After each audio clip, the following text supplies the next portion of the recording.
Man, I clicked on that thing and it popped up that little right click thing where it's like back, copy, whatever. Dang it, right at the 1 second mark. That's what I get for waiting to the last second. But here we are. It's the One Loco Hoops Happy Hour. Justin Jarrett, along with Rob Benson and Coach Fish. And we already got a friend waiting in the wings. Coach Lynch from USC Salk is going to join us tonight. You know, my voice is a little raspy. I was coaching wrestling yesterday for Hardyville up the Edisto duels. It was a good 3 hours of screaming. So I'm going to let you boys do most of the talking because you're the hoops experts anyway tonight here on the 1 Hoops Happy Hour. But how are y'all doing this lovely weekend before it turns freezing cold on us, boys? Yeah, I'm doing well, man. Ain't do too much today except watch some football. So, good day over here. Had Been in some the good gyms, games on man. today. Yeah, there were. It's been a long week, man. Watched a lot of games. Been to middle, high school, girls, boys, all of it right now. Each side of the bridge, right? Savannah and Low Country here. So trying to get a pulse on what's going on. Yeah, man. There's a lot going on for sure. We got back from wrestling yesterday, and there were games going on at the Ville, and the boys were in a battle with Bridges Prep. They let one get away from them last week over there, but they closed them out last night and showed a lot of growth. So a little bit to cheer for in the Ville this weekend. And the girls, they're still a work in progress. They're in the deep end of the pool right now as far as what they've got versus what they're seeing, but no, you guys have seen a lot, and we'll talk about all the high school stuff going on. Talk about USCB, which swept on the road again Saturday at Middle Georgia, big time. When you can take both of them on the road in the Peach Belt, that's huge down the road as you look at the seating. And but first, we're going to talk with USC Salkahatchee men's coach, Coach Lynch, Coach Matt Lynch. We met up with him the other night at the Sandsharks game, and it put him back on my radar. I was like, man, we got to get him on the show. So let's bring him in. Without further ado, we got Matt Lynch from USC Salk. What's going on, man? What's up, brother? How are you? Doing all right. It was great to see you out at the Cove the other night and get kind of up to speed. I've got so much on my radar right now that sometimes you guys fall off of it, and it was great to have a reminder. You brought all your guys into the gym and kind of got everybody's attention, and really a cool experience. It happened to be the night that the Ville came to the Cove, so our worlds got to collide a little bit. Got to see our marching band putting on a show. But you were telling me that you guys are off to a red hot start and averaging quite a whopping number on offense. Catch people up on what's going on with USC Salkahatchee and kind of where you started and where you are now. Yeah, no, I appreciate you having me up here. It was great to come down there. That was my first game at USCB. And so to see the atmosphere, to see the kind of like the VIP lounge, having some cheerleaders, just I've watched games online, and man, you guys do it right down there. It's clear that basketball is a priority, athletics is a priority. So that was a lot of fun for us to get down there. No, our team plays a very similar style to what you guys play. I mean, we're going to press you 40 minutes on makes, on misses. We're even probably a little bit more helter skelter than what you guys are. But yeah, we led the country in scoring last year, and we are doing the same again this year. We're averaging about 115 points a game. And so we like to get it up and down for sure. We shoot a lot of threes. We get a lot of offensive rebounds. I mean, right now we're averaging over 20 offensive rebounds a game. And so, I don't have a single player above 6'7". So it's not like I'm doing it with, 7-footers or these big, whatever. I got guys that play really, really hard. And it's just a special group. The last time I had anything close to this was that very first year at Salk, where ultimately we went on to go win the whole thing. And I love those guys. That was a championship level team, but this team I got this year these guys are connected. They play for each other. There's a lot of joy in the program, and so I'm just having a bunch of fun coaching them every day. So, Coach, I saw we were number one in the country in offensive rebounding as well. In terms of your style of play, I'm not sure if you're an analytics guy or you're a site test guy or whatever. But at the end of the day, are there a couple stats that you guys look at to say, hey, if we do this well or we do that well, this is going to benefit us at the end of the day. We're going to get a W. These are, what we, and this is one of Fish's favorite terms, pillars. These are, pillars we try to, attack every time on the court. And if we do them, we're going to be successful. Because, I mean, the offensive rebound 20 plus a game is ridiculous. Yeah. No, you 100% we do. Pace is probably as important as anything. We want to get you to play our brand of basketball, and in order to do that, we'll have to trap. The running joke is you're not going to play the way I want you to play if I ask you to. I'm going to have to force you to play a certain way, and then after that, so I'm going to always keep track of possessions, and then offensive rebounding is right there, especially with. We're undersized. Everybody's kind of in between 6 foot and 6'5". Like that's the majority of my roster. And so offensive rebounding, I've always believed is as much about if you're willing to go do it as anything. And then last one is turnover margin. Trying to be plus 10 in the turnover margin every single game. And so I think if we can create enough possessions and get enough offensive rebounds and turn you over 10 times, with our shooting, with our quickness, with our IQ, ultimately we've been pretty good. We're 12-1 right now, and the only team that beat us was the number 3 team in the country at the time at Daytona State, and Coach Joey down there does a phenomenal job. So. Yeah, it's impressive. Some of the teams that you guys are listed above in some of the statistical categories are the household names, the Butlers, the Garden Cities, the things of that nature. So you guys are certainly making a name and getting it done up there. In terms of building program, in Walterboro, what's the logistics of that? Like, how do you go about putting a roster together? I'm assuming you turn over with some regularity. What kind of kids are you looking for? How do you look for them? How do you prospect them? And then, how do you sell Walterboro and the program in general? Is it all pace and scoring and that sort of thing, or more opportunity? Okay. I think in today's day and age, I can't lie to you. There's just so much basketball out there that I get to pick and choose in a lot of ways who I want. Now, yes, there's some parameters on that where we don't have any scholarships. And so, I have to find guys either, that can do some stuff, some financial footwork, if you will. Sure. But, in building the program, I think because we've had early success, that kind of established us. And what I look for, from a basketball skills standpoint, I look for guys that can dribble, pass, and shoot.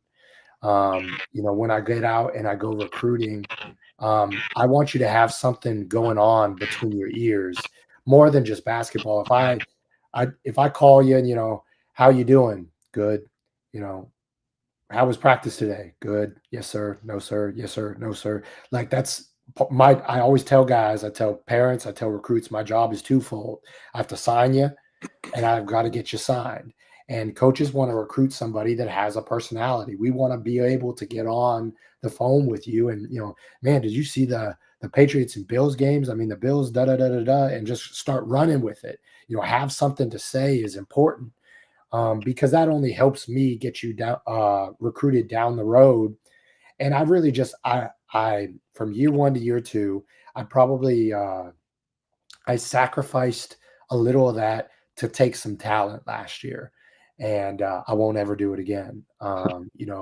Painter from Purdue, he had a great little clip that's been viral all over social media talking about where the NIL stuff, and now that the NIL is where it is, you can go get better players. And he's like, I don't want better players. He's like, I want good people. I want good humans. And I'm of that same mold where,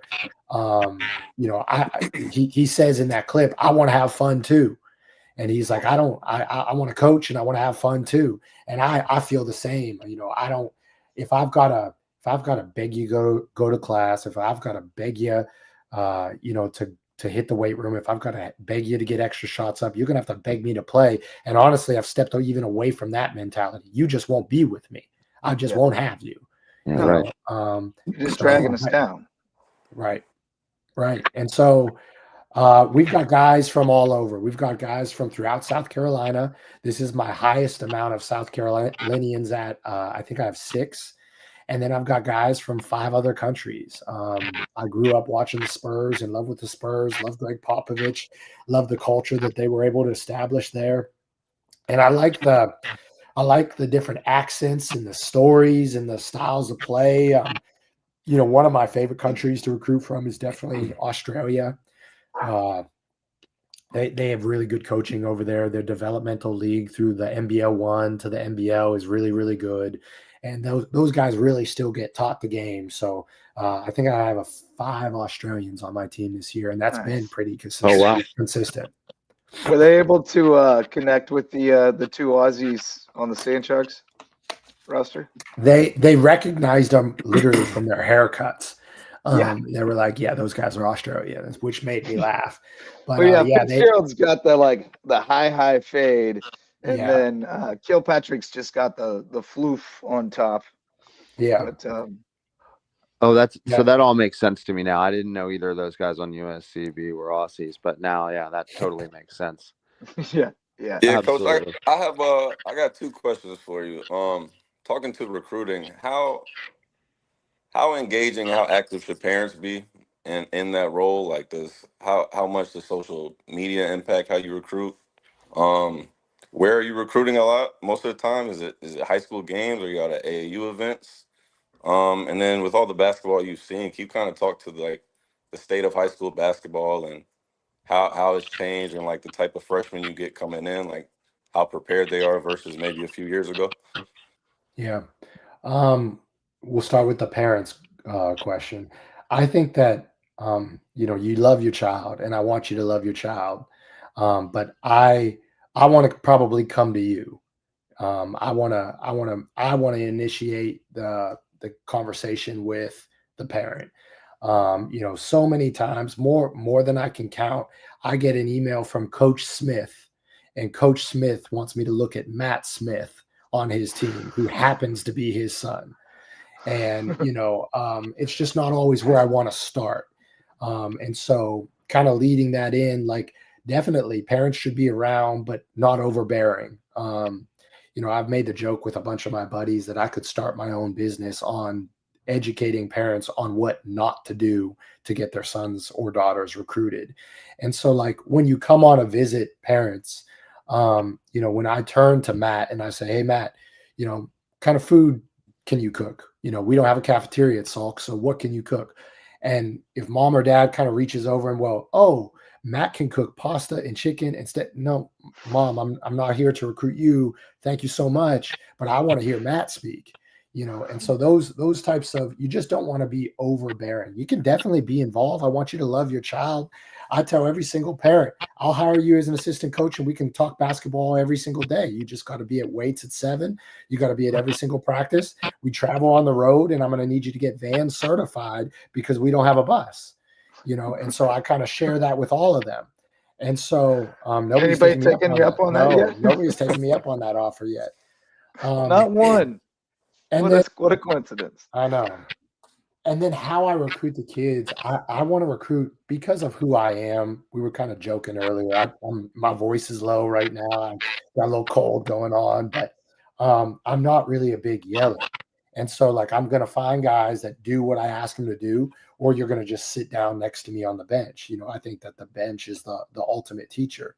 And so with that, I really want to find guys that know how to dribble, pass, and shoot. And a lot of that comes down to their high school coaches. AAU is not my favorite. It's a necessary evil, but give me a high school game over an AAU game any day of the week. And so, a good high school game. Right. I want to recruit guys from high school coaches that I know do a really great job. I mean, I just hired, it took me 3 years to convince him to get out of high school coaching and come help me, and David Long, who was most recently at Somerville High School. But he's a phenomenal high school coach. If you look at some of the guys on my team, Roman Cooley, who's from Greenville, won a state championship playing for Coach Anderson, phenomenal high school coach, now turned athletic director. Jai Gladden played at Lancaster. Up there, Coach Cawthon, won state championships. I mean, there's a trend here of what I look for, and so like I want to recruit winners, but I want to recruit. I've got nothing against guys from smaller schools because they're definitely out there that might not have the success, but I want to recruit somebody from a really strong high school program, and ultimately recruiting is relationships. I mean, I got enough DMs. I get enough phone calls, text message, check out this guy's film. I'm going to go to somebody that I know I can trust. And I'm also going to go to somebody that I know will tell me the truth. Okay. Hey, if I call a coach and this coach is like, okay, this kid he can shoot the three, he can drive it. He's 6'6". He's all over the glass, and he's a 4.0 student. Okay. Well, why doesn't he have a scholarship then? Because he sounds like he's a first team all league guy everywhere. I want you to be able to tell me, well, coach, he don't move too quick laterally, or like he hasn't taken care of business in the classroom. Tell me the truth. That way I can kind of build off of it. Amen. Coach, one last thing, I guess, in terms of outlook, right? What are you looking forward to, as the regular season progresses? And then obviously, what's the ceiling here? I mean, you're seemingly enjoying the team, off to a hot start, certainly scoring a lot of points, but what can Salk fans hopefully look forward to in the future? Well, I think if you come out, I think you're and check out one of our games at the Palace. That's what we call it up here in Walterboro. And I love that. I think you're going to see a group of guys that love each other first and foremost. I mean, I think that love is evident how they celebrate each other's success on the bench, in the game. You're going to definitely see a unique style. We will force a pace that is, a lot of fun to watch. You're not going to walk into my building and see a 45, 42 barn burner, and so from there, we just want to take this thing one game at a time. I mean, we've had, obviously we got a great record, 12-1, and we've played some really good teams. We've also played some really bad teams. It's hard. Year one, anybody and everybody would play me.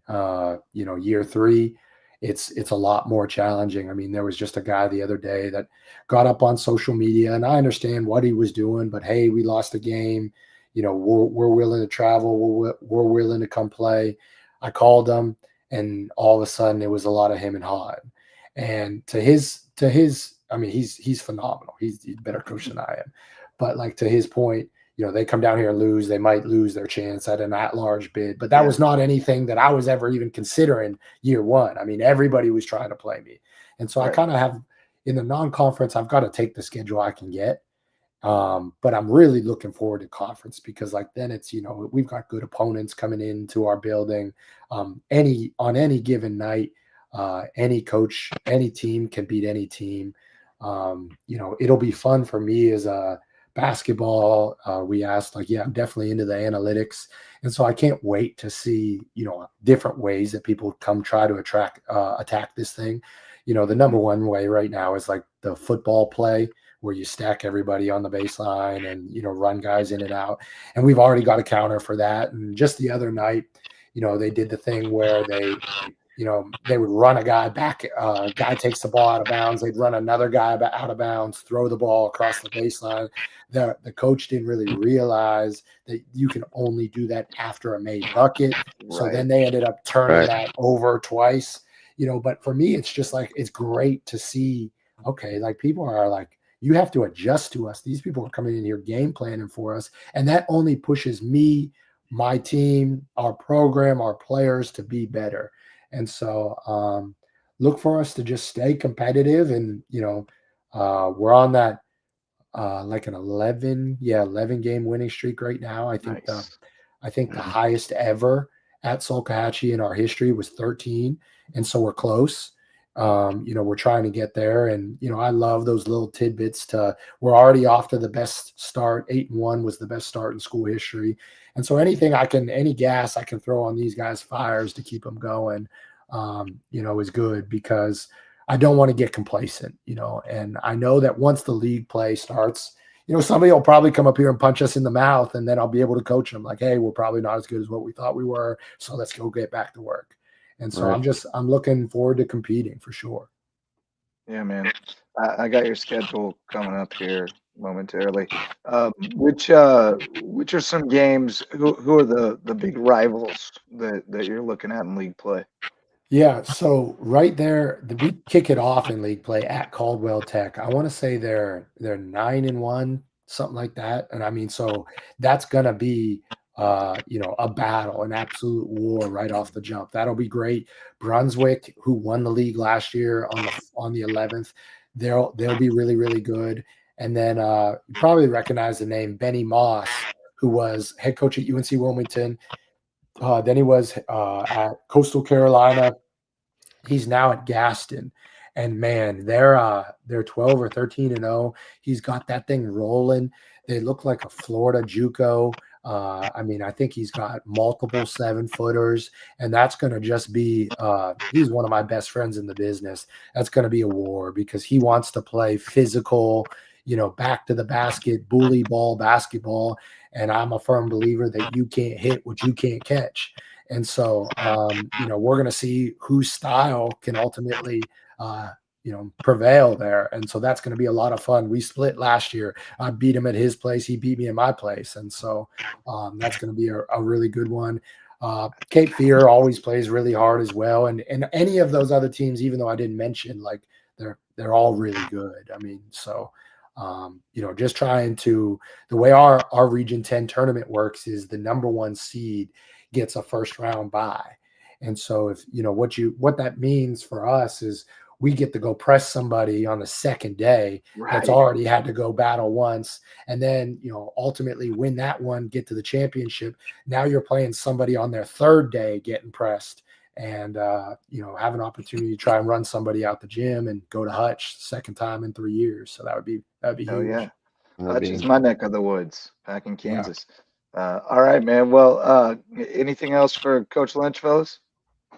no, Oh man. man, Continued sounds like success. Salk got a psycho at the helm over there, man. I love it. Yeah, Yeah. a little bit, We call but them yeah, sickos, not yeah, psychos. yeah. Hey, just you guys are all invited to the palace anytime you want. Just shoot me a text, hit me with an email, bring your 100 closest friends. I'll get you all in. I'll leave you all tickets. All right, love to have you. So, Heck yeah, um, man. I was looking at, like a 3 p.m. Sunday. That might actually fit into my schedule.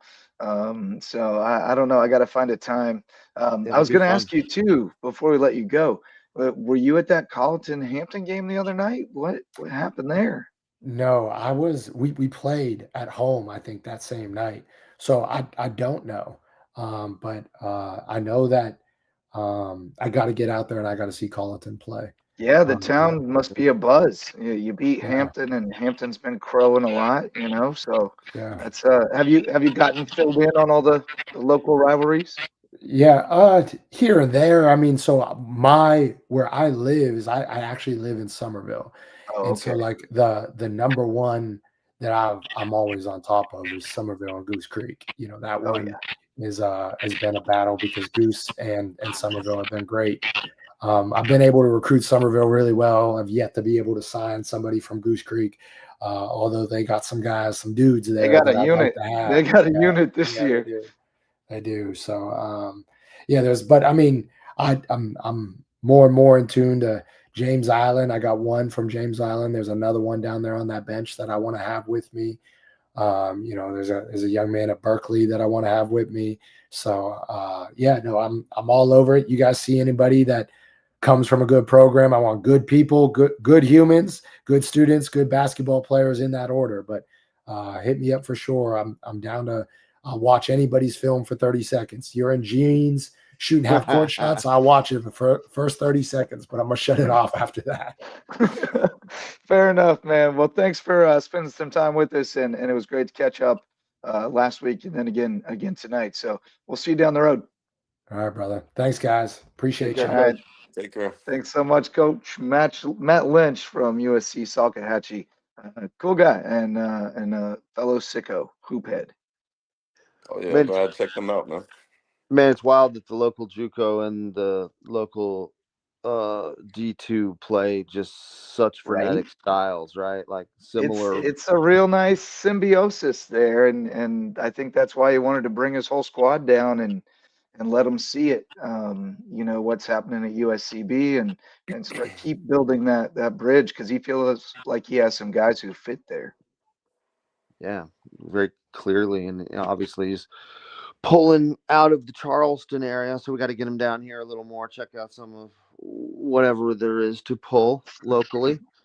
Right, right. Yeah, but Well, it seems like May River may be developing a system and style that may lend itself to it in some respect, but we don't really know how good they are yet because we haven't seen them play anybody except local teams and not the best of those necessarily. I mean, I guess they have. They well, played JP2, that's but probably the calling card of the week, right? yeah. The lack of competitive scheduling across, maybe not competitive, but compelling competitive What segment scheduling. is this going to be, Rob? Is this get off my lawn or what are This we? is no, those are later, my friends. Okay, Those what are like segment no. are we calling this? This is nothing. We're gonna cruise around your Okay, 4 county region and just essentially, let's do some trending. Who's looking up? Who's looking down? okay, Good. okay, Players of the week and not. I don't think there's a lot of like we were gonna do a bucket of the week segment, but I don't think there was really a lot of that this week.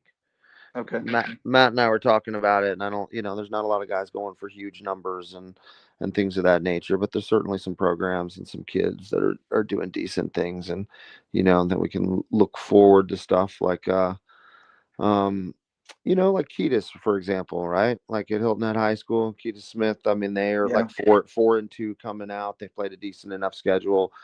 Played 3 or 4 Savannah teams between the Richmond Hills, the Benedictines, the Savannah Country Days, right? St. Um, Andrews. St. Andrews, right? St. Andrews as Oh, well. And I think he's at so for a kid who and matter we've of fact, there's his stat lines on what's been posted. yeah, so he's about at like 16 points a game, and then I think ran. Tajay, I think he's been I think Tajay been hooping over there too. I want to say I saw he had 29 the other night. I don't know Oh which game wow. it was this week. But And I mean, the quarterback coming back, right? Coach Randall Brandon Punch and Swift. Jetson. punch. Yeah, Yeah. he's a double double right now, so he's about 10 or 12 points a game and 10 or 12 rebounds or something like that. So they're definitely moving forward and looking decent. So I mean, I think Ketis would be one of those kids who'd be trending up right now. Um, on the girls' side, maybe JP2 girls, for example. I mean, Oh yeah, yeah. they're now consistently blowing people out, and they've got kids that are coming back from injury who are definitely one of their top 5 kids, right? Um, in Dom. So I mean, they have to be trending up. They handled St. Vincent's a week or two ago. They got May River last week by 20. Got Um, bluffed him by about 22. yeah, got Bluffton by about 20 as well. So I mean, they're kind of Buford girls are in that situation where I mean Buford boys haven't won yet, but I Buford mean, back girls, to what you were saying about the scheduling or lack thereof. Yeah, I mean, we got yeah, say on the girls' side probably the 3 best teams and Buford, JP2, and Cross. I mean, they played one game and it's already been played between them. Yeah, as JP2's first game of the season. Um, right. I mean, yeah, we crazy. got to correct that. I mean, same thing with May River boys. I mean, it's not like these teams don't know what they have. They know what they have. I mean, I don't know if Maybe it's we just a maybe fluff we of need a record or one loco Thanksgiving classic where we match make next year, where we I mean, it make would them make some play each other. sense. It would make some sense, and then maybe have different like so. Sean Rochester, when he was down and was doing the Seahawk Classic, he had an Island Rec had just opened up. His whole thing was to grow it, so and really as a fundraiser for the program. But he was going to have a borderline national bracket as well as a local, regional, like Big Four kind of thing, like Philly kind of, where everyone bust each other's Yeah, chops in a tournament, right? yeah. Let's So there would be go. there'd be sort of like different levels of it, and he was going to try to pick off schools, coming out of City of Palms and Chick-fil-A in Columbia as well, so that there was some marquee programs playing at the highest level.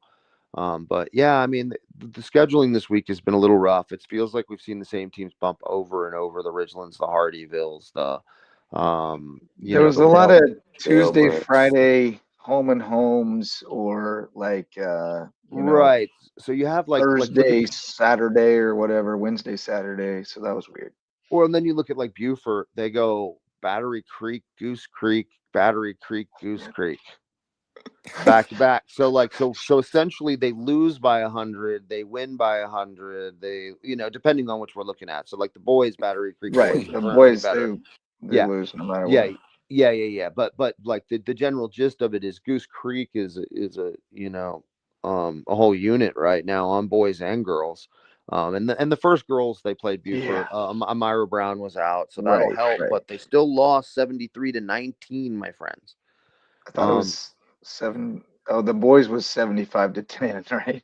yeah, the It's girls was it's almost like seventy-three there's a nineteen. lack of like thought, man. Like when creating these schedules, With the it's scheduling, almost they just yeah. look at dates and oh, I just need to fill these dates. Well, and they feel like, well, it seems like Buford like always plays Ashley Ridge the same dates, always plays Goose Creek the same dates every year, no matter what.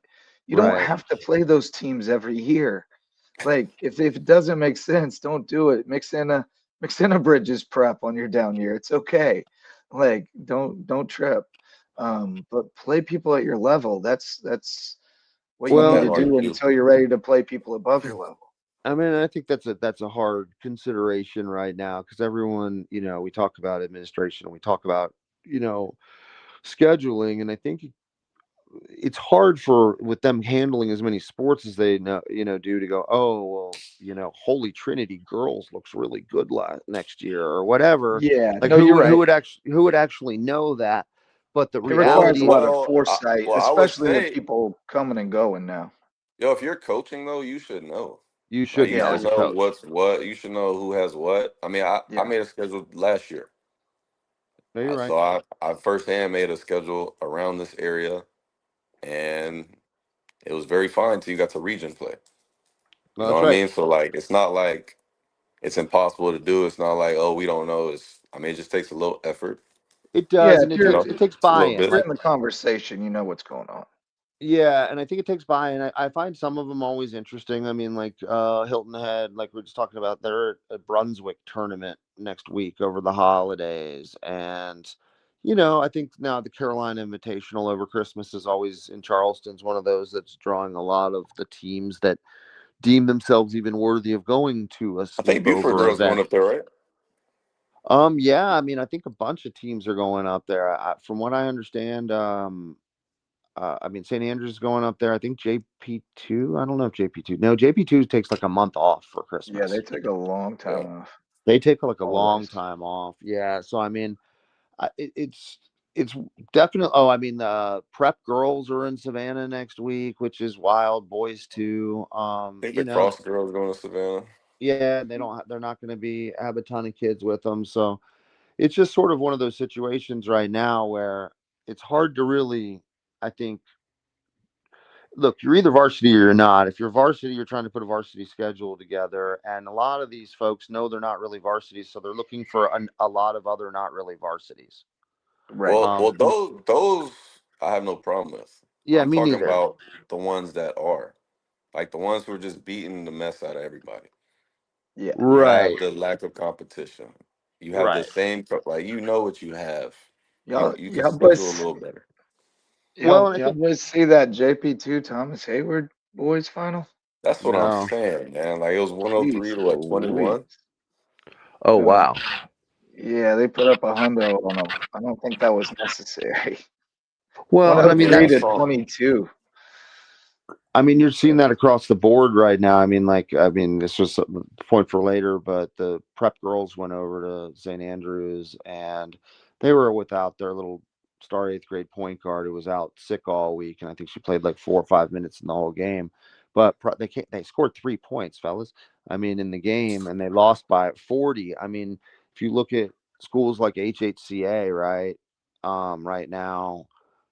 they are hard pressed when you look at their schedule to go, you know what, those are those are two more wins on either side.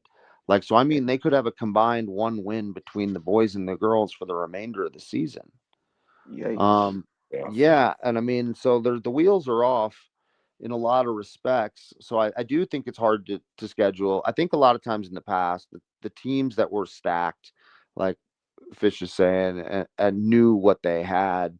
A lot of the times that's because they were the culture that cared, right? So now all of a sudden they have a bunch of kids that care and they just throw stuff in the backpack and they're ready to go. And that's sort of speaking to your cross team last year who had a very competitive schedule all the way through the new year. And the old Hilton Head Christian girls teams, for example, like they were always, they were always headhunting in November and December because they knew it would fall off a cliff come January 1.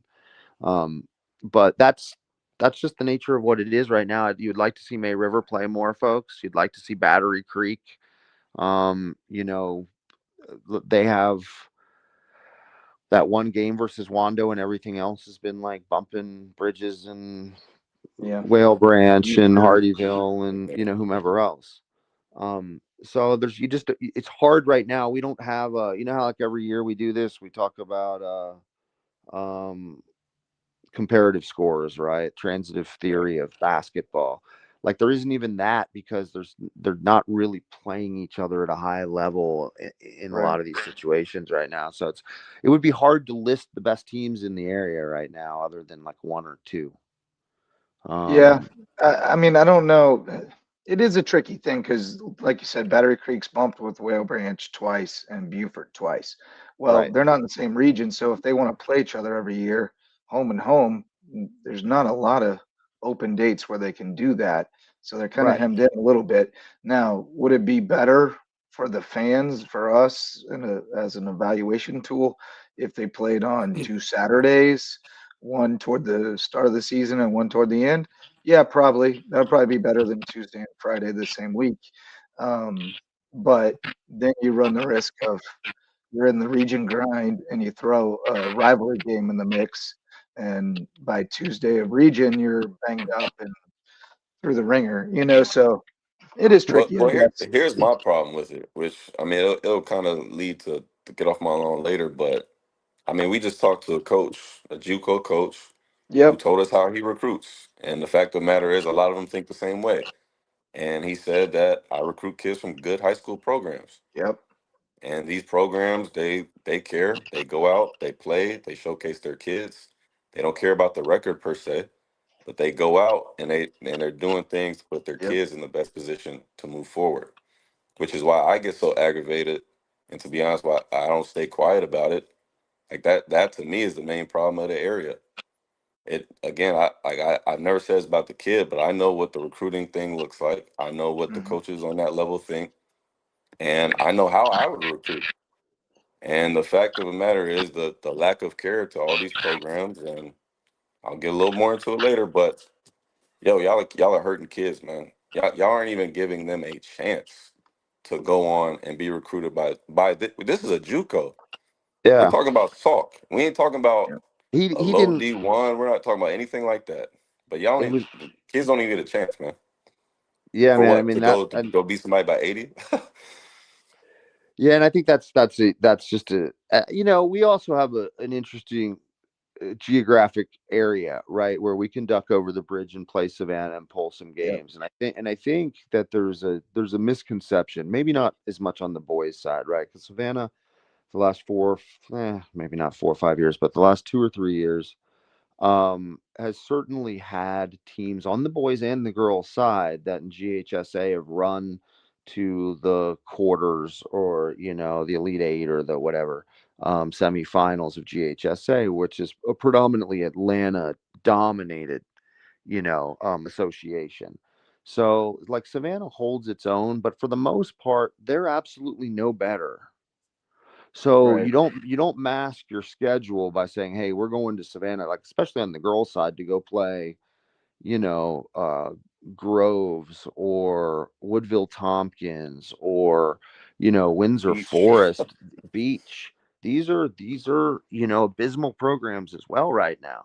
So yep, like at the end of the day, I do think scheduling's difficult, and I also think it gets difficult because I mean we talked about it last week, so I don't want to be disingenuous or hypocritical in the sense that like if you don't have a bunch of kids who play, obviously how are you going to go do anything interesting Right. scheduling wise, or why Yeah. would you? But really, that's just speaking for the teams who do have kids, that Yeah. deserve a showcase to go do this, that, or the other. I think we need to do better by them and put them in better situations to where they can be recruited and seen, Right. as opposed to just insulating ourselves. Like for uh, me, prime example for me is if you look at the Bluffton boys this year, yeah, they're what 2-3. They Right. played Porter-Gaud, they Yep. played Christchurch, they They right. played played like First they Baptist. played First Baptist. You know what I mean? It's like, do you value wins or do you value actually giving your kids opportunity to move forward with what they want to Yep. do? Like Well, and that gives And them good. preparing yourself to actually maybe able to do that, something in the playoffs. that too, that too, because it's kind of fool's gold, man. Just going around here Yeah. and Yeah. just yeah, man, Yeah, and beating then teams you know bowing you out, better than. then getting beat by 30 at home to a Florence team in the first round. Hey, Like that's not Charleston is doing not a anybody tough any trip to good. make, man. It's not a tough Yeah. trip to go up to Charleston or go up to Somerville. It's not a tough trip, unless you just coaching just because you're retired and you want something to do. Now, which again, that's another thing, but yeah. Yep. Indeed. All right, Robbie, get us back on track here. Let's do some segments. Okay, so guys, I want to do something. Okay, so we haven't really done our trending up and bucket of the week. Anybody got anybody else trending up this week? I mean, I had JP2 girls. I thought Ketis is doing a pretty good job on the boys' side in terms of putting Hilton Head on the map scoring wise. Um, I mean, no, not really, man. I think, I mean, obviously, May River's still doing what they're doing. I think that, right. I mean, Harry's been playing well, man. They haven't been getting wins, but I mean, he's got to be averaging 20 plus, probably like 7 assists plus. Um, I Yeah. mean, other than that, man, I mean, I guess, I don't know. okay, It's and tough, then tough. okay, so a couple things. Let's go over a couple odds and ends for the area. Um, for one, oh, did you guys see the Tasmanian National Institute Yeah. was in town? So that's a weird one. Speaking of scheduling, so Tasmanian National Intensity Training, I think is what they're called. Is that Well, right? that's what it said on the schedule initially, but I saw something on social media that called it something else, like a Tasmania high school team or something. So I'm trying to find that right now. So they wiped Hilton Head on Saturday in girls, but Hilton Head boys ended up winning. And I think they did, and then they, did a whole international sort of exchange nicety sort Yeah. of situation So as well. on the team, the school social media, they called it the Tasmania High School Devils basketball teams. Hmm. Um, they're on a 2-week tour of the U.S., traveling coast to coast to play high schools across the U.S. because it's like their summer, right? So they're like, it's their summer training. After the games, items from each area were exchanged in goodwill. So yeah, it says Seahawk boys won both their contests, while the girls did not fare as well. Yeah. Yeah. I thought that was interesting. Um, Also, I And I found out, think they're stopping somewhere else. Yeah, they're at May River. I only saw it on the girls' schedule, which is a shame. On Tuesday. Oh, Yeah. huh. Well, apparently, I heard they played a pretty nice style of ball on the girls' side. I'm not too sure on the boys, but I thought that was an interesting schedule thrown in there. That Um, that used to happen a few years back. There was a Australian team that used to come to the Bobcat Classic every year at Bluffton. was that right? Yeah, it was cool. And they'd usually play prep too. We Oh, called them the so Dunkaroos. um, so I think one of the things in terms of we talked games of the week, were no girls games of the week last week at all, but there are a couple decent ones coming up. You got the Beaufort Goose Creek rematch with the Myra there just to see if maybe they can That's at Buford on yeah, Monday. yeah, close the gap there. And then tomorrow is under the radar interesting is um cross girls versus who are they versus? Oh, St. St. Vincent. Vincent's. St. Vincent's tomorrow, which should be kind of an, Is I would that say, in the reef? yes, in the reef. And so that was an interesting one this week, Fish. Maybe you want to elaborate on all that, which we had the cross boys versus HHCA, no, versus prep, right? Oh, Almost the, Oh got him. man. hold on. Oh Yeah, man. Hey, so like we said last week, the talent to me is even across the board between all three of those teams, Yeah, which isn't a glowing recommendation for any of them, but they are all the same now. The Cross boys actually had a lead in all those games. They were up 8, I think, in the fourth. On prep, blew that one, and then they jumped out 15-2 over HACA, blew that one as well. Which man, like yeah, I mean I could go on, but I just keep going back to what Coach Lynch said, man, and these high school programs and these high school coaches, and that game I watched Thursday, man, between Cross and HACA. No disrespect, it's probably the worst, probably the two worst coaches I've seen in this area. I think that neither did anything. It was just like watching a game, and then on the Cross side, everything went to ISO ball towards the end. Um, Ball were in kids' hands who I know for a fact don't work out beyond the season. Um, HACA wise, I also don't know what they run. And then I was at the Bluffton game Friday when they play HACA. I got Harrison Skinner in a Bobcat jersey. I got Ethan Foster in a Bobcat jersey. I got Maximus LaRoe both sitting in the stands. And all four of those kids really should be at HACA. Um, and it just makes me think like we're talking about two schools who don't have any zoning restrictions. They could really go out and really actually build programs to help propel this whole area forward. They're the true. least handcuffed. They have the most access to the gym. They could do a lot of things, man. You got two coaches in positions that they both lost their best players every single year for the past 3 years. I mean, Talking that's girls and boys. we talk about that all the time with HHCA. It's sort of like everyone. Okay, a good example is just through the H2 program. There's a bunch of young little kids on the girls' side who are actually training and going pretty hard and are skilled and are the future of May River basketball.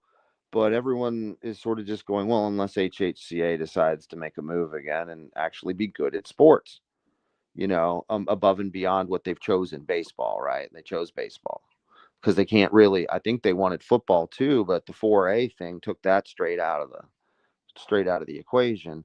So I think that a lot of these schools really, and to Matt's point, like, and the Buckwalter schools in particular, they have to figure out who they are now. I mean, for first off, if you look at the social media, Cross plays it up like HHCA's a rival, and I can tell you HHCA doesn't really know Cross exists, right?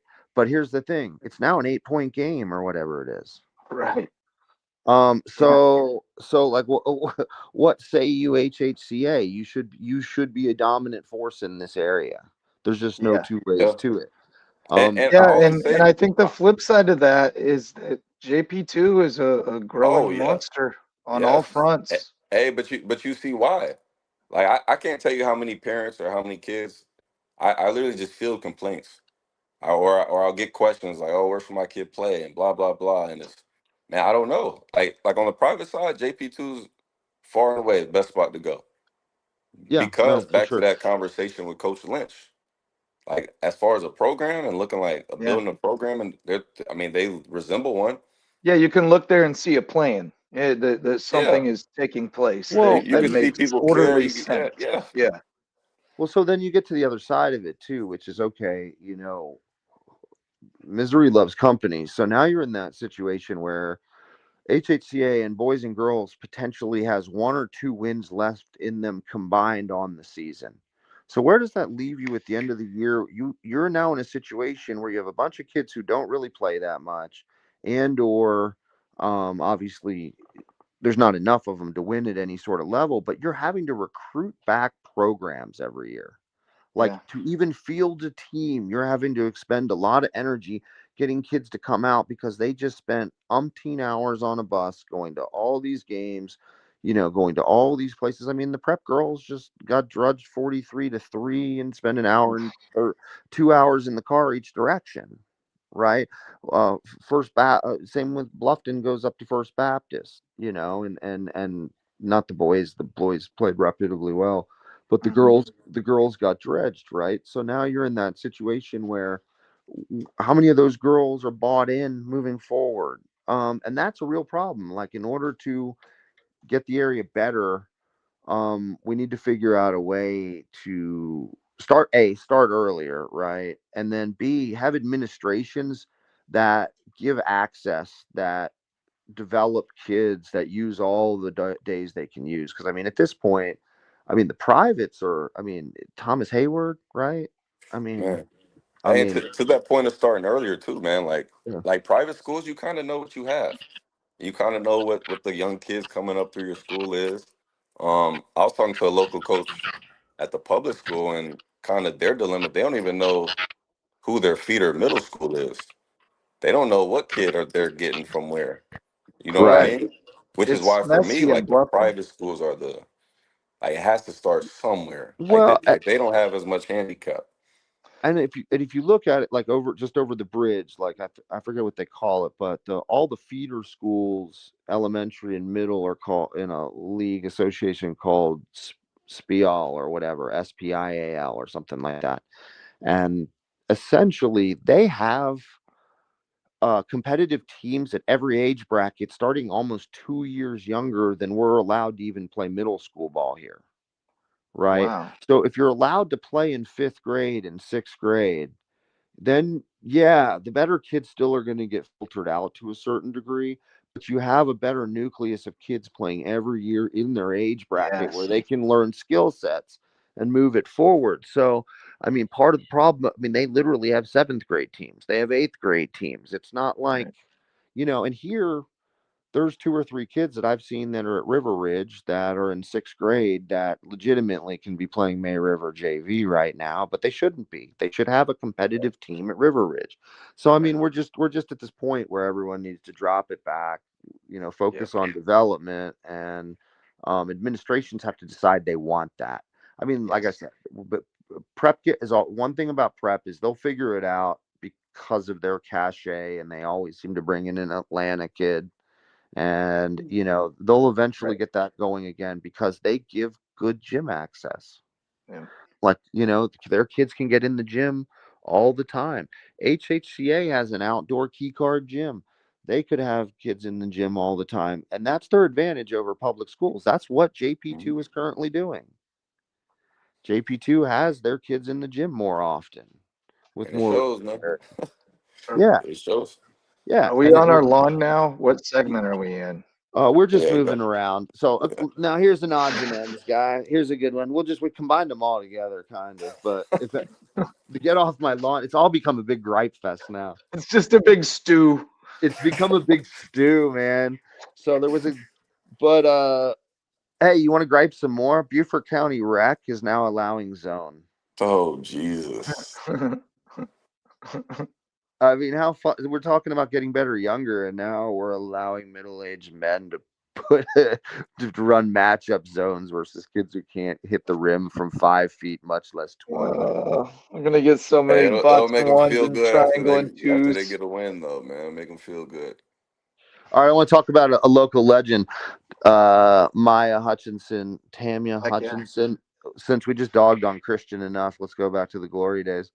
Um, when she carried, well, she had a lot of people to help her carry to many, many state championships. Maya then matriculated down to JUCO in Florida with the hopes of ending up D1.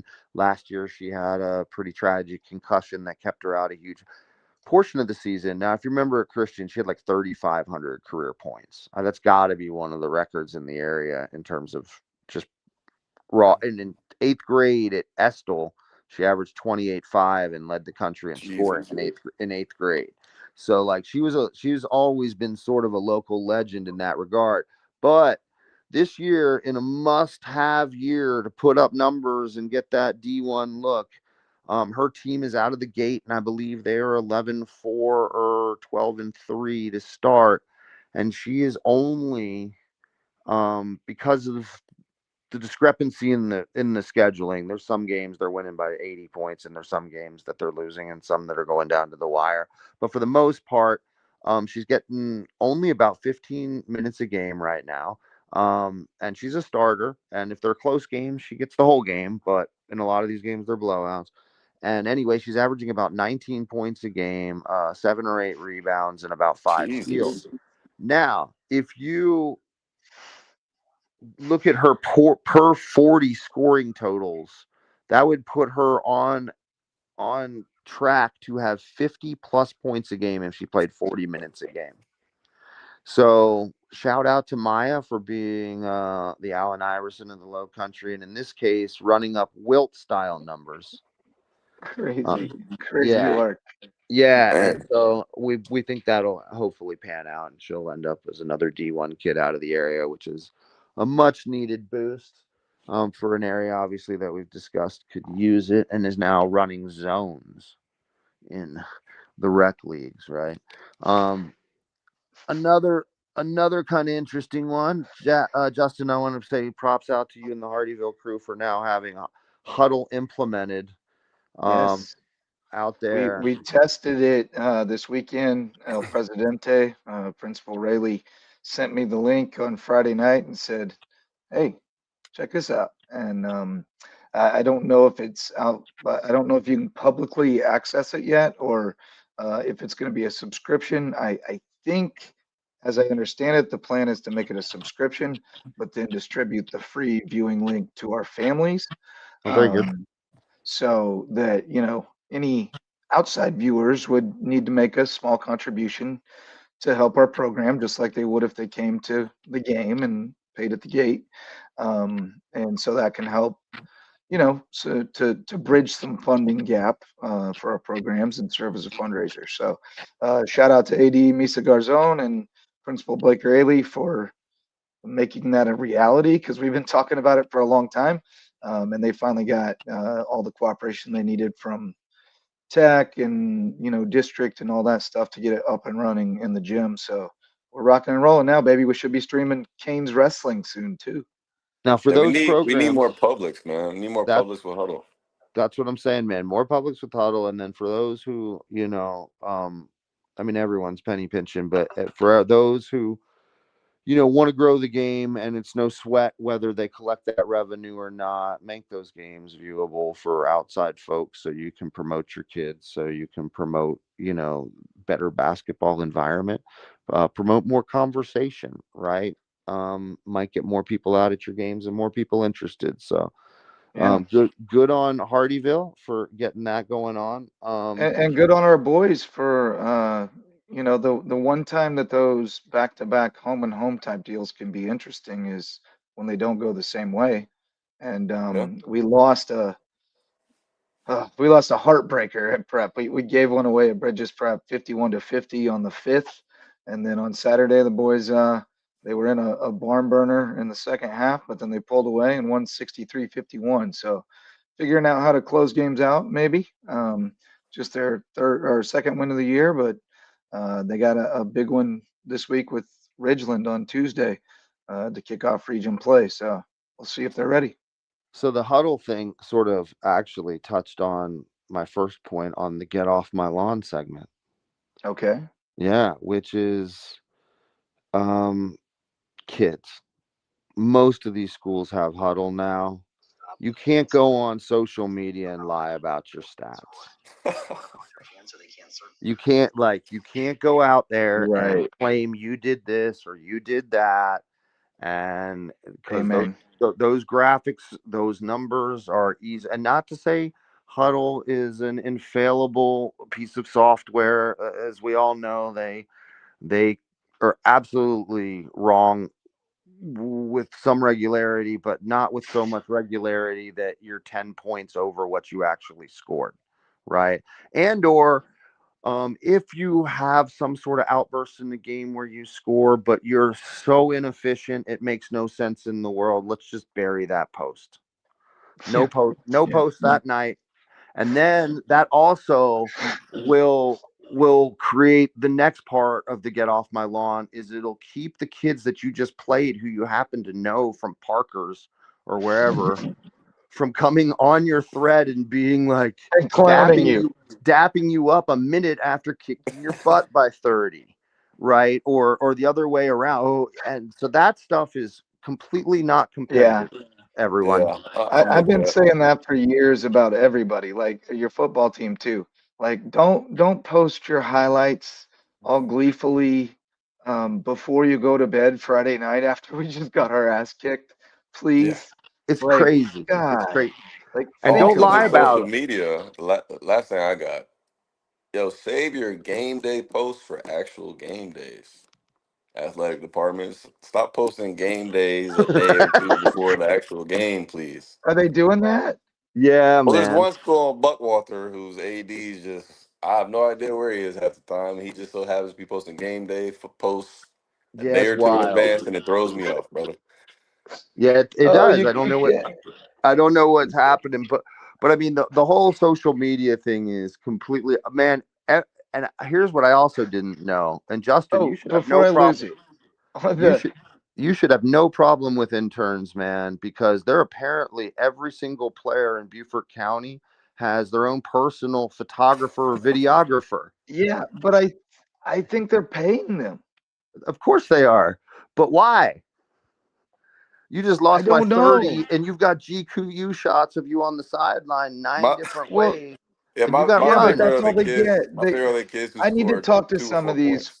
people because look, you got a pretty limited market if you're only shooting pregame and on the sidelines and still shots of them standing around. You've got to shoot action. Hey, to Like, their defense though, some of them kids, that's all they doing. Yeah, that's well, They right. That's still all they posting to have. be collage of fair, themselves. No, fair, you're right about yeah, that. You're touche, right about that. touche. Yeah. The only Um, time they out there, so but and that's the thing. They still put a post with like four different angles of them standing around doing you nothing. tough, bro. You tough. Man, yeah, You you All right. tough, tough. you tough, you tough. You You- TUFFBRO snort yeah, snort emoji. man. It's that's what. So that's. I Stop don't know if that gassing was each my. other up. Tell each That was other how bad you suck and hold each other accountable and get back in the gym and get better. That is the way. Don't gas each other up. yeah, man. It's Gassing each other up is short for gaslighting, which means lying to you to make you feel better. I mean, man, they're not only gassing each other up, but they're gassing themselves up by putting fake stats out there. Like Yeah, don't do that. let's get back to reality here. Like and let's get back in the gym and let's start earlier and let's not every part of the Also, don't claim process to is have offers if you don't have offers. no, Oh, no, God, I hope And not. don't post about offers from fly by night JUCO programs that aren't affiliated with accredited academic institutions, please. as we just Yeah. I learned, as mean, we just the found thing is I out, don't even know if JUCO kids doesn't know even that a have lot of times though, scholarships for man. those That's why I'm saying it out loud right now. who make the graphics. Yeah, that's right. That's right. So I mean, look, that was my get off the lawn thing was the social media thing. I'm sure that Okay, well, on that rubbed still everyone get off the correctly. lawn subject, Yeah. can we stop clowning around and putting stupid stuff on Max Preps? Because we're looking for scores in earnest on Friday night on live YouTube. And we got people putting Bluffton Girls 90, Hilton Head Christian 88 with a score by quarters, a made up score by quarters on the Max Preps. Jeez. It's not funny. I mean, it was kind of funny, but because we got to laugh about the thought of those Well, two it teams was scoring 178 points. But what are guys. we doing here? It was 8-8 at half. It was Yeah, 8-8 at half. yeah, yeah. Yeah. Yeah, So 34-25 Hey, was the it was let's a final. keep up with Max Preps too. That'd be nice. that was a USC Salk second half. Yeah, yeah, right. Put up 100 in the second 34-25, half between the teams. 90 to 88. So yeah, that was my get off my lawn. What's next, Rob? I don't really have to do too much next. I was just that was it. Get off my lawn. Maybe some odds and ends here and there. I did the Maya Hutchinson thing. You know, look at the end of the day, This week should be interesting. We got a couple of games coming up. Like I said, the Goose Creek stuff on the Goose Creek girls who are Battery Creek supposedly, tournament end of the week. yeah, we got a bunch of teams going to Savannah. We got the holiday stuff. Um, it's going to be interesting. Like I said, I think I'm just going to speak to the girls side. I think what you have here is these conversations where, and I think I've told all of you this week, like essentially I've, because I speak the way I speak, there's been times where I've said, oh yeah, that's one of the worst teams, around, or the history of the area, or this, that, and the other. But then I remember there's like four of them like that right now, Yeah, on any if not given night. on any given night right now. So, it'll be interesting to see who can just kind of keep their head above water Right. and keep kids like with their head in the game and excited to still be out there and Yes. having a good time. I mean, it's dark, it's getting colder. The Yeah. holidays are upon us. I mean, there's Yeah. teams that very much know they're not going to win again. There's Right. teams that the only way they win again is bumping each other. Right. Well, So and that's coming too. I mean, next week is holiday week. I think that's a holiday tournament week, and I think that's a huge week in developing your team. If you're one of those teams that's trying to be something more than what you are, Yeah. you need to do some team bonding. You need to do some gelling. You need to figure out your rotations. You need to see who can step up when somebody gets banged up. You need to find out a lot about your kids and who you are and see if you can keep it together. Because if you get down to 6 kids because everybody scatters for the holidays, then you're a different kind of team than you wanted to be, but you are who you are. And then coming right off that, you get into region play, and some teams are even getting into it now. And I think that ups the stakes and the ante, and you see well, some teams kind of kick it in there because they're playing in apples to apples and they're playing kids they know, and there's a little more at stake because maybe their cousin goes over there or whatever. And some teams kind of take off from there and others just fall off. I And mean, so I think the next couple of weeks are really make or break for a lot of those developing programs. yeah, and I mean, there's like four, like, look, it's not all completely bleak. I'm not saying the quality of play Right. is through the roof or anything, but if you look at like the May River boys, if you look at the Beaufort boys or the Bluffton boys who actually went out and challenged themselves, and Hmm. the thing is the losses are great. That's what you want. You Yeah, want to they're actually the go best. play. Yeah, they're the best, man. Like you're supposed to be challenging yourself to where you take L's. So they go out there and they lose, and that's fine. They're still right in there with May River. They're still right in there with Hilton Head. Like that'll end up being a decent little race amongst pretty mid squads, but it's okay. That'll at least be competitive, and it is what it is for an area that is, what it is. So now at the end of the day, Battery Creek is going to be reasonable and pretty good for their region, and maybe create a little bit of noise in 3A, for a round or two. So I mean, it's not all. It's just that you're talking about like the privates are, other than JP2, they're all just woefully down. Right. Beaufort's woefully down. Whale Branch had a swell of pride for many years there, to where they seem like um, they're sort either in rebuilding mode, or the area is growing back in, or it's growing out and growing back in, or whatever. To where maybe they're a couple years away. Battery Creek's always sort of Battery Creek. So CJ sort of hit the, he's found that where he's, and kudos to him. We're like, let's like, CJ has not had a sparkling at Battery Creek win-loss record. He's, a hometown son, and he goes incredibly hard for the program, and he promotes it, and he's tireless in the Always in the gym. gym. Always in Yeah. Always in the gym. Always in the gym. And I know he's, barely charging to be there, I think. You know what I mean? Like he just has a lot of kids that he's rolling through and trying to get better at this, that, and the other. And like finally the rubbers met the road. And maybe not because they're as good as he wants to be, but certainly because the area's come back and they've maintained a forward trek, right? They've consistently got a little bit better and kept kids in the gym, even if they weren't that much better. So I mean, that means a lot, right? I mean, Hmm. just kind of keeping that consistency with kids and that culture. So Battery Creek sort of deserves kudos there on the boys' side, but on the girls' side, again, they might be right there. I mean, I would As love to bad see as they've them. ever been. I would love to see them versus prep girls. That would be a humdinger Slap fight. yeah, man. I mean, like, I don't even know what that would be, but I mean, I think, Pagan would score a lot as the prep point guard, but other than that, I don't know how that would look. Um, so right now, in terms of scores, in terms of big games, in terms of, you can come in with all these segments in terms of MVPs. Like, what are you actually going to say? Yeah, I don't know. Right now, we don't have a lot of, even if we have big games, okay, go Buford, take out Goose Creek. I mean, they would have to actually take them out for that to be, you know what I mean? Yeah. Right, right. Or be competitive. The last one was 73-19, and even with the Myra back, that gets to be what, like 73-35, maybe, if she has a good game.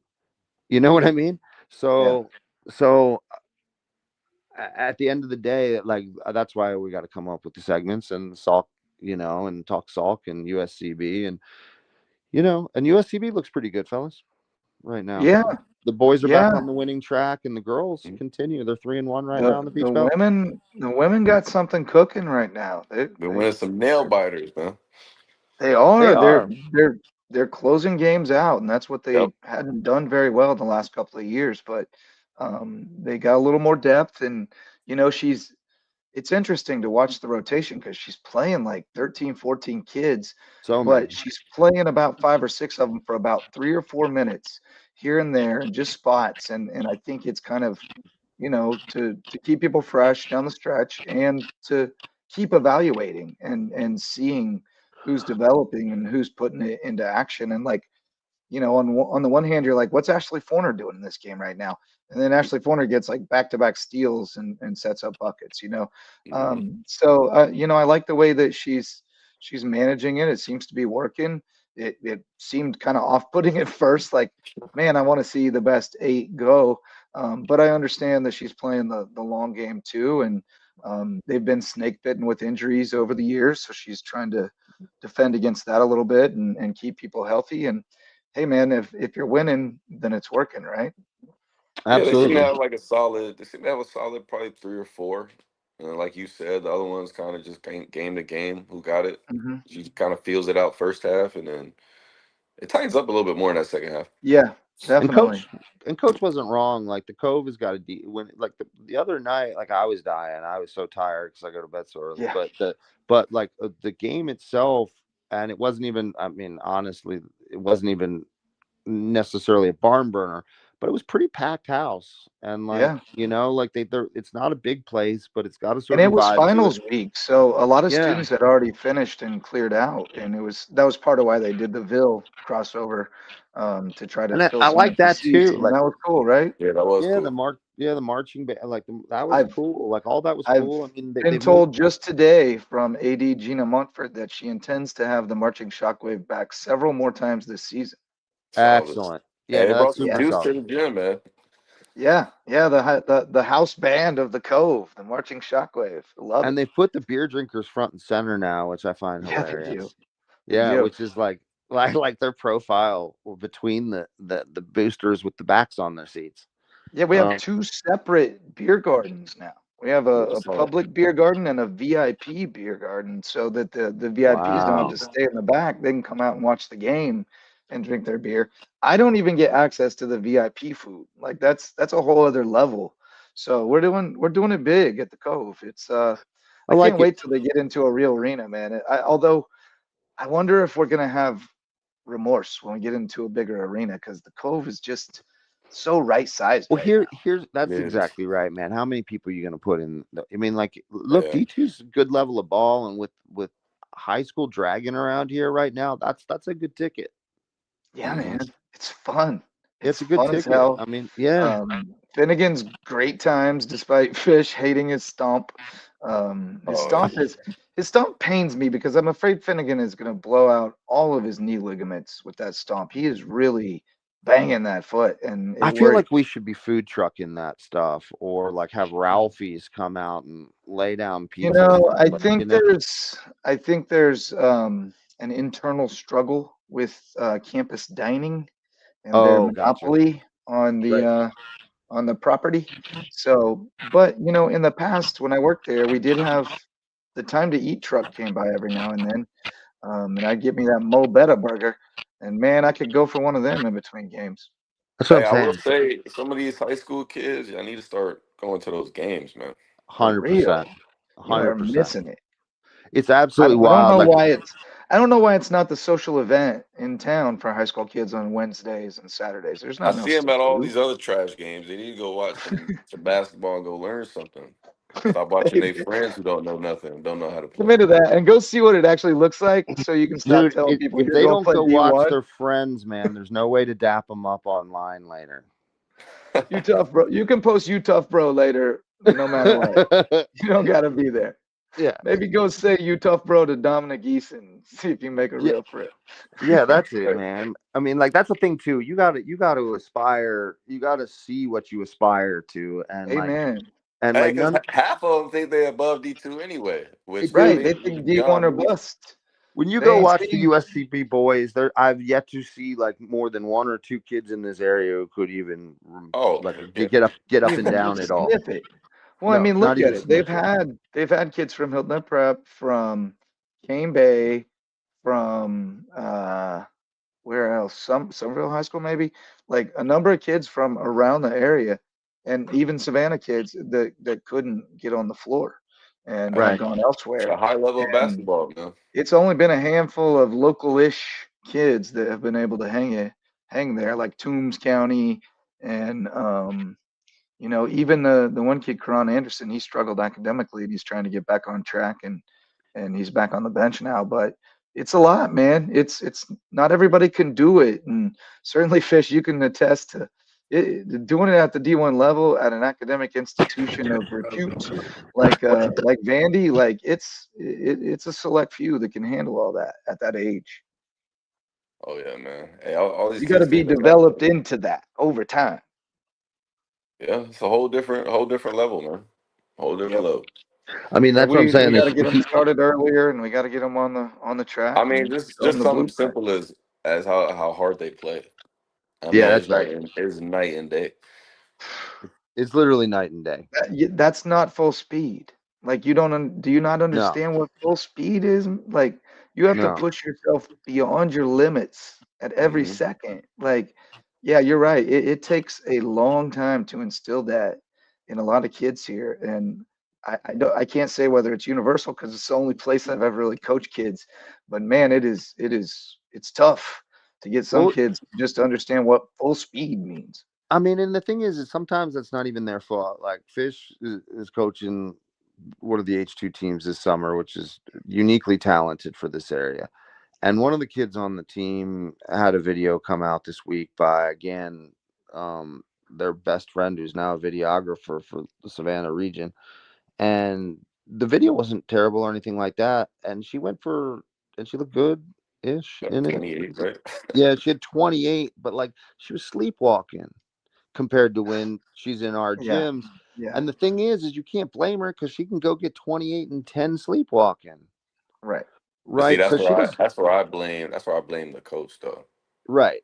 Because I mean, I was getting 28 10 and could sleepwalk, but I had a coach who was on my butt all the way through, from the time I was in middle school all the way through high school. I had a coach cussing me out at halftime. So Yeah, and I mean that's another thing too. One thing I've noticed Can't do around that here. anymore.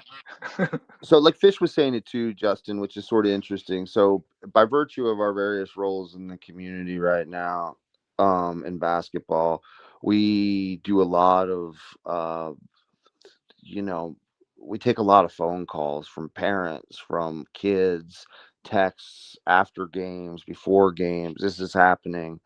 Um, and I think one thing that would be we have to refocus on in terms of the way we hire coaches as well is to look for those who actually have rapport with the kids. Yeah, Like you can't just hire, yeah.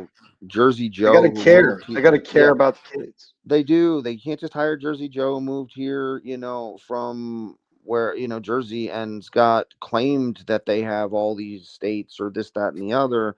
And then all of a sudden, they don't know how to even talk to or relate to kids. Like, how are you going to inspire them to get better? How are you going to, exactly. So we have like a disconnect too in terms of the hiring process Yeah. about like what actually is going to move kids forward, what a mentor looks like in today's day and age, Right. you Yep. know. So Well, and I think the more they can be in the schools, the better. I mean, it it's hard to always make that work, but man, if you can have them around the kids during the day, it really helps in some role or another. yeah, I mean they can. I mean, I think it absolutely, and I think a lot of that just gets to be just speaking to like the encore product. A lot of that just has to be honoring the commitment of the best kid and pushing the culture that Hmm. direction, Yep. because like that will raise all the boats. If you're always worrying Amen. about the experience of a kid who doesn't care, I Mhm. mean you're gonna develop, deliver a product that is We might be able to get more kids who don't care. right. Like we need more of those running Right. around, but Hey, you'd be surprised. Like half the time, kids don't even know what they care about. You know what I no, mean? that's So you right. put them in an environment, bro. It's no different than Roger Bannister, man, or whoever was the first Yeah. 4 minute mile guy. And just, bro, it's a lot of that belief, man. And it's funny how like kids are very impressionable, man. You can get Yes, them they to care are. about something that Yes. they don't think they They should. want you to tell them what to care about in many Exactly. cases. Well, and that's also like with some of the stuff we talked about the last couple of weeks, where just even as coaching and being able to relate and communicate, giving them their roles and telling them, what is acceptable on the court, it's no different than you're saying having them in schools because you want to mentor them even more, right? Oh, like cross platform over the Right. course of a day, you want to have as Yep. many mentoring opportunities and as touch points as possible. I mean, we're just at that point right now where we need to really reevaluate who we're hiring, Mhm. because we have a disconnect between this generation of kid and who's Yep. being brought in to deal with them a lot of times. Yep. And so, like, that doesn't benefit anybody. You got to figure out a way to move them along. And sometimes that doesn't necessarily look like old convention. Doesn't necessarily mean you won 4 state championships in Michigan in the 90s. No, that's right. That's right. Or I put a kid in D1 in 1958. Okay. Because that has anything to do with what's like going on now. So I mean, there's a lot of that out there, and I think just I feel bad for the parents, and I feel bad for the kids who really want to go hard because effectively they're in environments where they don't really understand what's happening to their game. Like Yeah. I'm out here. Trying to do the best I can, and I'm not even getting advice, or I don't have a Right. guy who's sitting with me and telling me what it is or isn't. So if we can do And better at that, again, that would certainly help out what the we kids and do a inspire lot more to is play and be passionate. yeah, and again, what we kind of do is voice some things that others, some issues others have, but at the same time, we just heard it from Coach Lynch and the value of the high school program Yep. and how much a college coach values what high school program you come from. Yep. That's just put a Yeah. bow on it. There's a reason why there are pipelines and there are, droughts. And it's not an accident, I mean, there has to be a trust that you're bringing in a kid who understands some basic pillars, as you say, coach, of how to play the game and what's expected on and off the court. And you just can't be sure you're getting that unless it's coming from a place where you've seen it come from before. I mean, you drill where you found oil before, right? So that's kind of the way it is, and you gotta build it block by block if you're not there yet. And so hopefully, we're not trying to trash anybody, we're not trying to bring anybody down, we're trying to kind of be a voice for everybody, for the area, and just kind of a voice of reason. And hopefully maybe it it'll ruffle some feathers, but maybe it also rattles loose some ideas about how people can imagine something that better serves the kids and the area as a whole. So I hope everyone understands it and takes it in the spirit it's intended, because we do, we had some hot takes in here. Fish is Yeah. is not going to hold back. Robbie's not going to hold back. I bite my tongue a little bit at times, but I'm not one who's afraid to share my opinions and back them up either. So I thought it was good banter, boys. What are we looking forward to this week? I know the Goose Creek Buford girls rematch is on tap. You got a Bluffton JP2 boys Yeah, rematch. be at That's that one. interesting on Tuesday.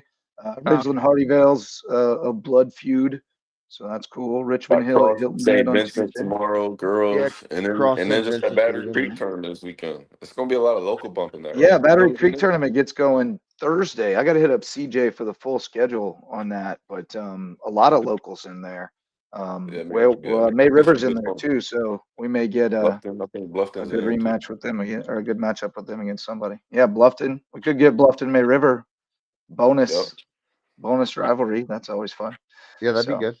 That'd be good. and Battery Creek. I want to see Battery Creek against Hey, I will Bluffton see and Battery against Creek. May I've not River, seen and them play yet this year, bro. I they will get out and they see it.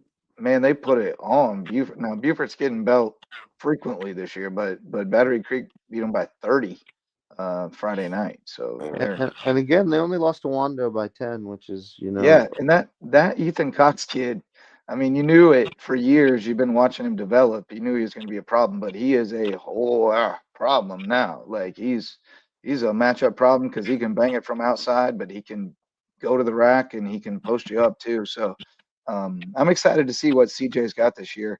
He plays in a murderous region. Got to Oh, I go know, against OW, Oceanside, bro. Hanahan, and North Charleston. But if they can get that's third place in brutal. that region, if they can get third place in that region, like they can go to the third round of the playoffs. Like, I mean that region is going to be you're going to be sharpened by the time you get through there. So For sure. I'm excited. I'm excited to see what they got. I'd love to see. Well, I'm going to try to That get to might be the that Creek toughest Classic basketball region in the in area. the state. I Yeah, mean, I mean, that's tough. I think it might be all classes. Like it's crazy good.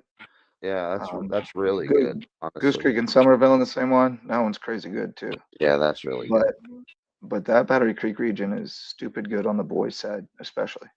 So, all right, fellas, any parting thoughts?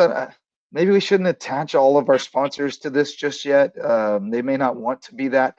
Reach out if you want to be a sponsor of the 1L Hoops Happy Hour. For now, it's powered by locosports.com and the One Loco Foundation. But if you'd like to help us keep it going and give back to the One Loco Foundation and help us keep growing these mentorship programs and skill development programs that we're formulating in real time, just get in touch, and we'd love to hear from you. OneLoco at gmail.com or locosports at gmail.com. Parting thoughts, fellas, before we call it a night? My voice is shot. I mean, I think we covered most of it. Like, at the end of the day, I'm looking forward to some of the. Hey, I want to see May River get after it versus some folks that matter. I mean, Mm-hmm.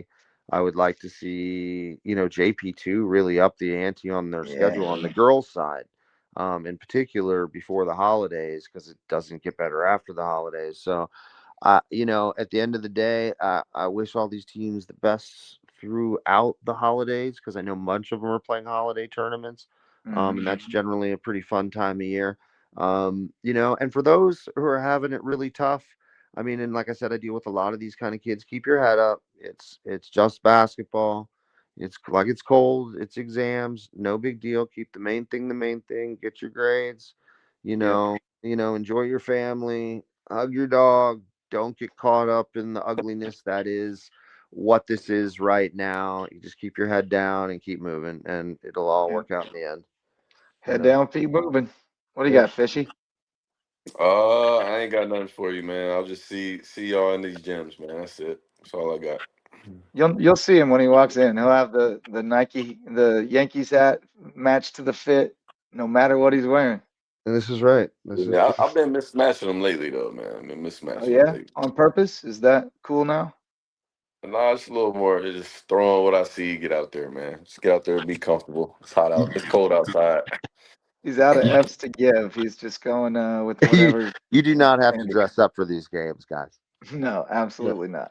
no, But you do. I like the Caitlin shirt though. I like that. That's nice. Oh yeah, CC, man. Look forward to this. I'm Few Although months I'm from now. USCB repping. man, who's the USCB dad who gets down every game? Oh, JD Young. Jerry, big Jer. Yeah, Jerry Young, Jada's dad. He had on the red suit with the cousin Eddie hat the other yeah, he night. did. He did. Man, he was fresh. Big J and I go back to year one with the Sand Sharks. We've been Facebook friends since year one. But I love Big J, a good dude. But all right, boys. Well, good times. A strong 90 minutes, I would say. Oh yeah. Hope people will check it out and let us know what they want to hear on the next One Loco Hoops Happy Hour. For Coach Fish and Rob Benson, I'm Justin Jarrett. Thanks for joining us. Until next time, go Loco.